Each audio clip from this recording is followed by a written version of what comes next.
This is 7 National News, and in our top story. The UAE Vice President, Prime Minister and ruler of Dubai, His Highness Sheikh Mohammed bin Rashid Al Maktoum, has met the first batch of 17 Chinese graduates who have joined the Dubai Business Internship Program at Falcon headquarters at DIFC during the first day. The program provides a unique opportunity for the distinguished graduates of Chinese universities to study and work in Dubai. His Highness affirmed that the future success of the global community as a whole falls entirely on the shoulders of the future generations. Therefore, they have the responsibility to work hard to achieve their aspirations and hopes. Also present at the meeting were His Highness Sheikh Hamdan bin Mohammed bin Rashid Al Maktoum, the Crown Prince of Dubai, and His Highness Sheikh Maktoum bin Mohammed bin Rashid Al Maktoum, the Deputy Ruler of Dubai. His Highness Sheikh Mohammed indicated that the Dubai Business Internship Program has been designed specifically to contribute to the enrichment of its students' potentials, hone their skills and help them to become leaders of the future. He also urged the students to take the advantage of the program to provide them with significant opportunities to gain real experience of working in international companies, as well as to recognize the vital role of the Emirate of Dubai as a thriving global hub for tourism, business and commerce. Sheikh Mohammed also stressed that the Dubai Business Internships will act as a cultural bridge, proactively fostering the strong and existing ties between the UAE and China. The Emirates Red Crescent has delivered its fourth relief convoy through the Rafah crossing to the Gaza Strip, consisting of 20 trucks of various relief assistance for Gazans affected by recent events in the Strip.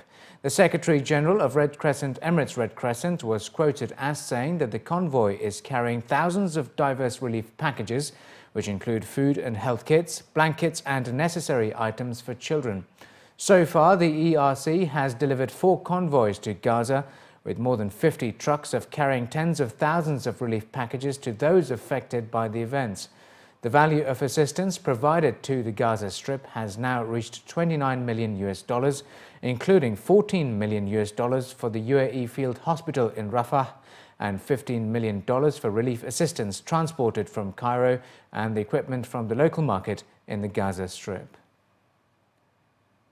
The UAE is on the right path and can improve further towards the realization of its goals to become a leader in smart government and an interconnected society.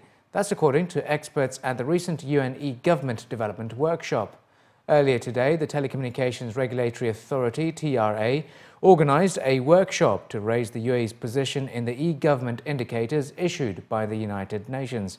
Conducted every 2 years, the UNE Government Survey analyzes the progress that countries have made in digital interactions between governments and people to implement an integrated e-government platform.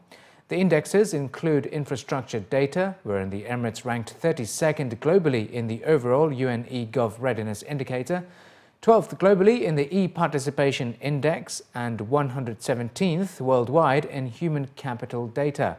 The Director General of the UAE's government, His Excellency Hamad Oneid Al Mansouri, says they are confident that the UAE will enhance its standing in the near future through initiatives like this that promote cooperation and exchange of knowledge as well as best practices.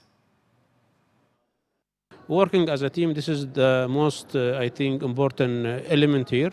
And inshallah, we'll work as one team and we can achieve our target, which to be #1 worldwide in the providing services for the smart governments. I think the big challenge is for us is to make all the stakeholders understand that cooperation is the main key to achieve that goal. The 2014 survey focuses on the investments made in information and communication technologies for a smooth transition to online public services by enhancing efficiency, effectiveness, transparency, accountability and sustainability. Senior Interregional Advisor on E-Government at the United Nations Department of Economic and Social Affairs, Richard Kirby, discussed with representatives from various government departments the areas that could be improved upon to advance the Emirates in e-government globally. The results of the survey is not that important. What's more important are the tools available for governments to use. So the ranking to us is a secondary thing. What's important is using this report, not just the numbers, but the report as a tool to move better. So that's my advice to the UAE, is just continue doing what you're doing, just do more of it. More global efforts in terms of participating, increasing the open data, open government approach, and continuing to improve in the infrastructure and human capital. So by providing data available for anyone to use and reuse, you're developing trust, and then you're also developing another market, an employment market that exists. So the smart young boys and girls of Dubai, Abu Dhabi, Sharjah, and the other Emirates can look at the data and say, okay, I got an idea now. How do I use that data differently than was used before? And you create something new. And that's the importance of it. So we see that government should play more of the role of facilitator instead of producing everything. So you don't have to produce 1,000 or 10,000 e-services, but put the data out there and let someone else work on it.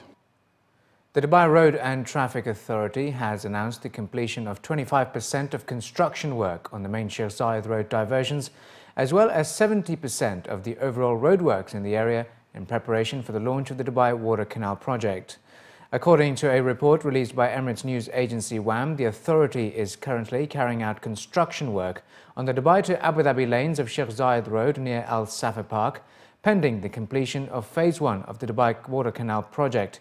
The government body also announced that the 1-kilometre road will fully launch at the end of October and that the works until then will not cause any disruptions to traffic. Maitha Obaid bin Uday, CEO of the Road and Traffic Authority, was quoted as saying that the work on the canal project is on target and that the construction of the northern bridge near the metro line on Sheikh Zayed Road towards Dubai will begin soon. The project is divided into phases, with the first involving the construction of bridges over the canal along Sheikh Zayed Road, containing 8 lanes in each direction, which will allow for free maritime movement below. The second phase will see bridges built over Jumeirah and Al Wasl roads, which will contain 6 and 4 lanes respectively.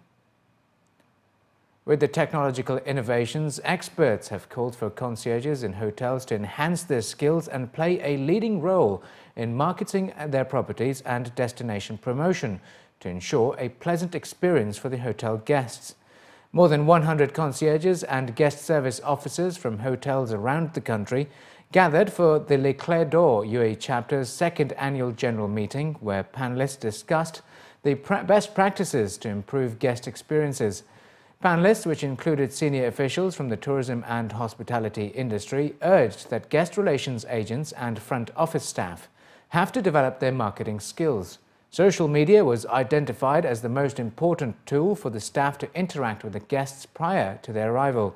Additionally, panelists recommended that the agents have to be knowledgeable about their destination and should lead the way in offering advice and recommendations on the excursions and activities for the hotel guests to take part in.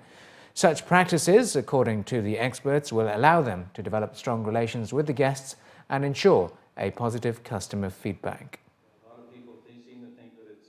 They have to be experts, right? Information is readily available online, and a customer can go and look at the same thing that we can pull up on Google. Right? They need to be true experts and giving back information that a customer is not able to look up online, right? They need to be sharing those intimate secrets about Dubai, those special little courtyards, or being able to get them into tables that no one else can get into. The social media makes us more dependable on the internet, but whereas we should try to not depend too much on it, but rather share valuable, experienced expertise information and differentiate ourselves to the internet itself. That's exactly what I think we should always aim and train more for, do more intensive training to our people in order to be able to create treasured, pleasant experiences for the guests that make them tell the stories, that just does not leave us to tell the stories, but actually it will create for the guests experiences that will be memorable. They will put it in vacation albums. This is our big advantage, so we can earn our skills and enhance our skills, especially the network and the additional details from the other group. And finally, looking to other news. The Dubai leg of the FINA Mastbank Swimming World Cup 2014 concluded with a set of new world records and dominating performances by Hungary's world champion Katinka Hosszu and the South African Olympic gold medalist Les Clefs. Around 235 swimmers from 38 countries took part in the world-class international swimming competition, which was held in the Emirates over the course of 2 days. Katinka Hosszu continued her form after winning 7 gold medals in the Doha leg of the World Cup to stamp her authority in the Dubai races, where she bagged 8 gold medals and 1 bronze. Winning wasn't enough for Katinka as she secured 2 new world records, which included beating one of her own in the women's 200-meter individual medley by finishing 0.48 seconds faster at 2 minutes, 2 seconds and 13 milliseconds. She secured another record in the 100-meter IM during the final day heats to win the Swimming World Cup Cluster Award. South Africa's Les Clefs continued his 4-year winning streak in Dubai to bag 4 gold medals in the event. Prior to the Dubai meet, Les Clefs had set his sights on breaking the record for the 100-meter butterfly, however fell short by just 0.11 seconds. There was also much to cheer about for Australia's Thomas Fraser-Holmes, who set a new World Cup and Commonwealth record in the men's 400-meter IM and added 3 gold medals to his tally.